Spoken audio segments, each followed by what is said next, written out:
Pakai ini atau buka? Pakai ini ya? Pakai dulu nanti buka. Oh, buka. Oh, gitu. Baik, pemirsa, saya saat ini sedang berada di TK Sekolah Islam Terpadu Al-Furqon bersama Bapak Agus Priyono. Priyatmono. Priyatmono. Oh ya, Agus Priyatmono. Nah, aku pikir Priyono. Beliau adalah Ketua Sekolah Islam Terpadu Kepala Sekolah Islam Terpadu Al-Furqon Palembang. Saya ingin berbincang-bincang dengan beliau, santai. Mari kita ikuti bincang-bincang kami saat ini. Nanti diikuti aja jalan ceritanya, entah apa yang akan kami bicarakan. Begitu kan? Oke. Pak Gus. Iya. Tentu sekian puluh tahun, bahkan belasan tahun tentunya sudah mengikuti 94 ya, di pendidikan Islam tentunya ya. Jadi SIT Al-Furqon Sekolah Islam Terpadu. Iya. Gimana sebenarnya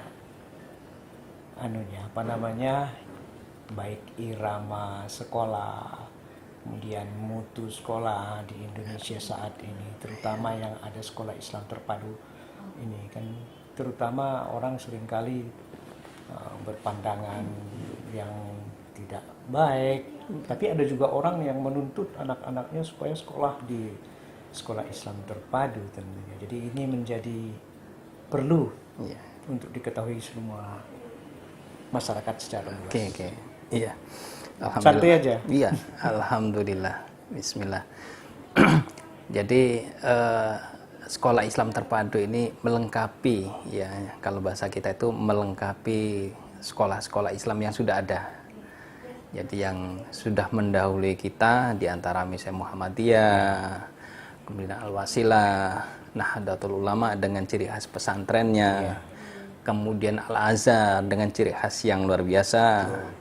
Maka sekolah Islam terpadu ini juga melengkapi dari khasanah. Saya sekolah Muhammadiyah loh. Nah iya, khasanah pendidikan Islam di Indonesia ya, dengan berbagai ciri khas masing-masing. Ya. Jadi kalau melihat cerita balik, latar belakang balik, artinya bagaimana sekolah Islam terpadu ini dibentuk itu kan di awal-awal tahun 90-an. Ya, tahun 90-an.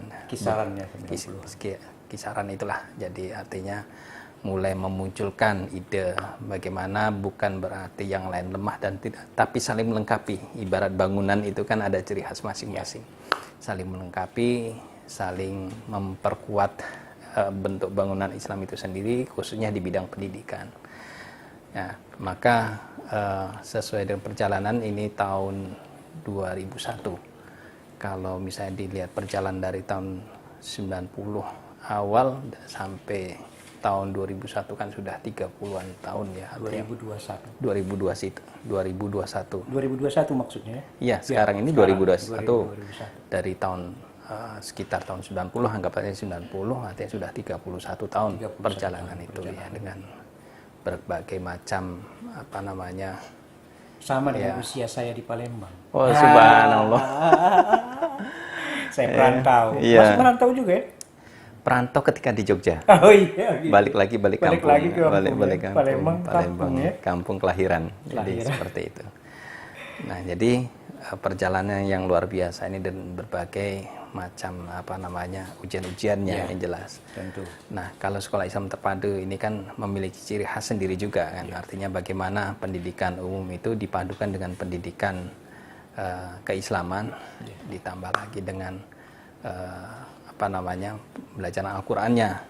Dan tiap sekolah pun memiliki ciri khas masing-masing. Betul. Dari sekolah Islam terpadu yang ada punya ciri khas masing-masing juga. Ya, jadi walaupun kita punya standar yang sudah ditetapkan oleh jaringan sekolah Islam terpadu. Nah, standar inilah yang menjadi acuan untuk sekolah Islam terpadu. Bahasa kita standar minimal pelaksanaannya lah. Jadi ada aturan-aturan yang harus kita ikuti tentunya dengan organisasi. Ya, jaringan. sebagai wadahnya itu kan, sebagai wadahnya seperti itu.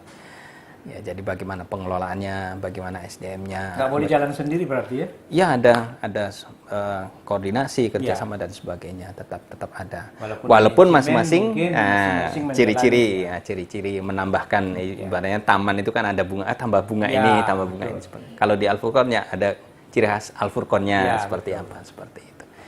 Jadi itulah perjalanan sementara ini Sekolah Islam Terpadu, khususnya Al-Furqan ini. Kalau Al-Furqan sejak 2003 kan, 2003 sampai 2001 ini, artinya sudah hampir 18 tahun, 18 tahun berjalan. Cukup lama juga ya. Ya, artinya kalau di bahasa umur manusia ya ini lagi gairah-gairahnya, semangat remaja menuju pemuda kan, misalnya seperti Tapi itu. memang saya lihat kan cukup besar ya animo masyarakat Alhamdulillah. terhadap sekolah Islamnya. Alhamdulillah, sekolah Islam sekarang menjadi pilihan lah.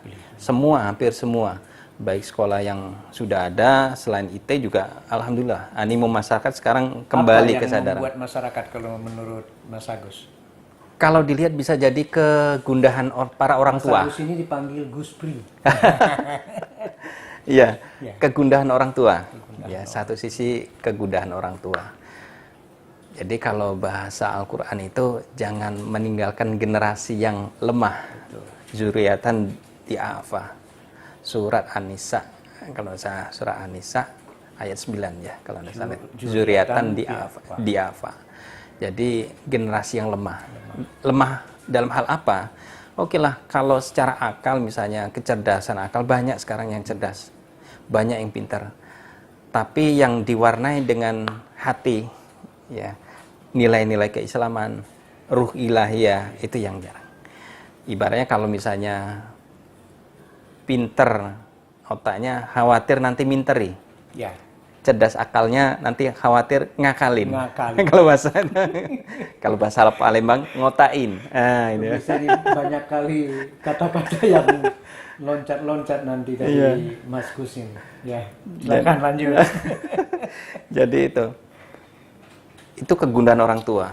Kedua, setiap orang tua doakan Rabbana hablana min azwajina wa dzurriyyatina qurrata a'yun waj'alna muttaqina imama.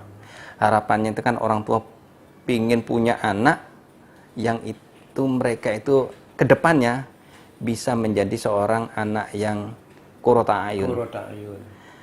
Yang menyenangkan orang tua dalam pengertian apa? Ketika orang tua sudah sepuh, kalau bahasanya itu, bahkan sudah tiada, mereka tetap soleh dan selalu mendoakan.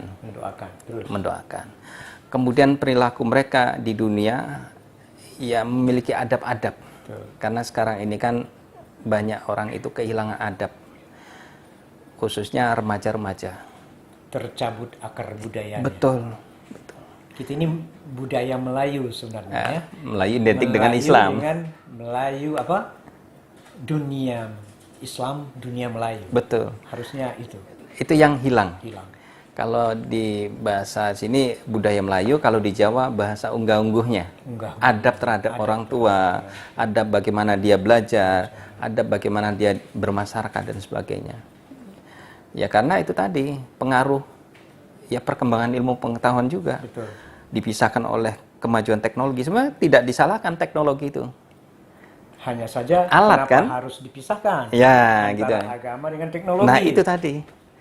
Kalau bahasa kerennya sekularisasi. Memisahkan sesuatu kehidupan manusia. Sekularisasi ini yang membahayakan. Ini kita bahas.